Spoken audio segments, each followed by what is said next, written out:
ವಿಷ್ಣು ಪದದ ಅರ್ಥನೇ ಸರ್ವವ್ಯಾಪಿ, ಸ್ಪೇಸ್, ಎಕ್ಸ್ಪ್ಯಾನ್ಷನ್ ಅಂತ.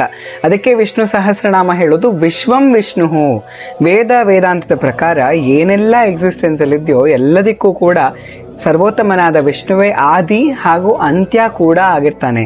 ಅದನ್ನೇ ಶ್ರೀಕೃಷ್ಣ 7ನೇ ಅಧ್ಯಾಯದ 6ನೇ ಶ್ಲೋಕದಲ್ಲಿ ಎಕ್ಸ್ಪ್ಲೇನ್ ಮಾಡ್ತಾ ಹೇಳ್ತಾರೆ, ಎಲ್ಲ ಸೃಷ್ಟಿಯಾಗಿರುವಂತಹ ಜೀವಿಗಳಿಗೆ ಈ 2 ಪ್ರಕೃತಿಯೇ ಕಾರಣ.